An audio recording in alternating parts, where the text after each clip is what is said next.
History question maroiba chani yankai mathoi tausi yongo. Who founded Brahmo Samaj in Kolkata 1828? 1828 da Kolkata da Brahmo Samaj kana founded taugi hai matamda. Kana founded taugi hai ba. 1828 da Brahmo Samaj e Kolkata da founded taugi hai ba. Kana no khangbra Raja Ram Mohan Roy na ko. Question number 1. Yan dare ko. Thang question number 2 da mu yengase. Question number 2 da. Which of the following places is associated with Gandhiji's Satyagraha in the year 1917? 1970 da Gandhiji ki Satyagraha ka mai lenba place hi karambana haiba ko.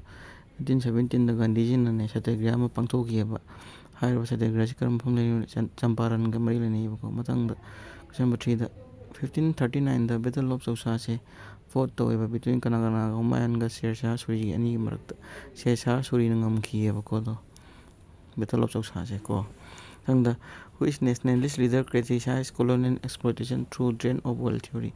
Drain of wealth theory loina criticized colonial exploitation to kanano itali Dadabhai Naoroji ne. Mathangda, which organization was founded by Lokmanya Innovation, which later split into two branches?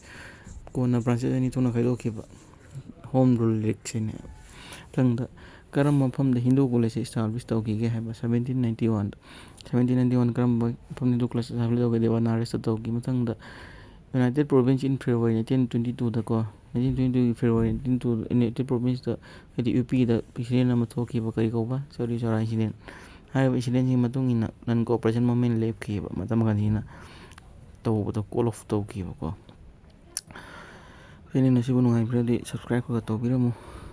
Kana bufang lo di ko. Matang question number 8 tamu yang si. Yari ko sige. Yati province UP kusi UP sini ko. The who among the following was the Navaratnas of Akbar? Maghada piri visi the Akbar ki Navaratna si karam manobat tan senche Akbar ki Navaratna aman ne ko. Matang question number 9. Which of the following is primarily associated with Parliament of World Religion in Chicago? The Saruyaiba no padu kanano 1893 the ko. 𝗵𝗵𝗀𝗀𝗀 Vivekananda. Thangda Arya Samaj se 1875 da Bombay da founded taugi base kanana siamna maruwe ko ise do nangi 𝗵𝗵𝗀𝗀 Saraswati na ne ba ko. Kaya ba 𝗵𝗵𝗀𝗀 Saraswati.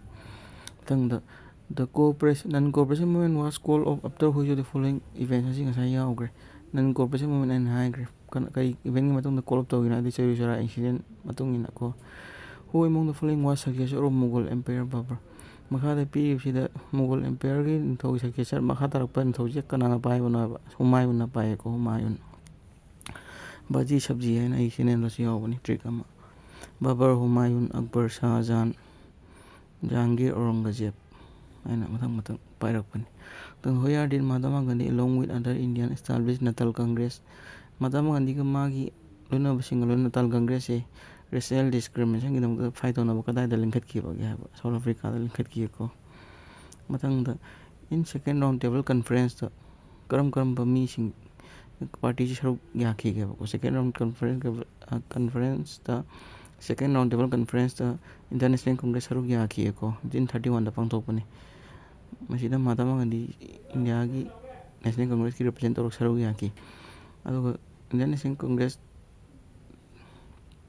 represent over Mahatma Gandhi na round table conference ahum lok pangthoki ba ko ahum lok pangthoki da ahum yaw ki nu pa male madudi kana ta 𝗵𝗵𝗀𝗀𝗵𝗀𝗀 round table conference ahum lok pangthok da ahum lok yaw ki nu pa male kari ko ba 𝗵𝗵𝗀𝗀𝗃 ko nu pa to aduga Tej Bahadur Sapru hai ba nu pa si ma so ahum yaw ki first second third ahum yaw ki ko round table conference ahum matang da Aryan Singhal land of Sapta Sindhu haina 7 rivers ki turen hai khangna ba sida yaw da turen du karam manu ko Aryan Singh na khangna ba turen tare to da Ravi Indus chalam lo ni yaw di se Sipra mathang da ne ba ko yare ko gyan tari subscribe hum to bira manu ai bira di hai tare revision no na dum pa bani sida Sena Bias Shutles adegi Saraswati Ravi Indus chalam moi sing jin ko land of Sapta rivers 7 rivers hai mathang da Kanana Megathinis pu court of Chandragupta Maurya da tharki ge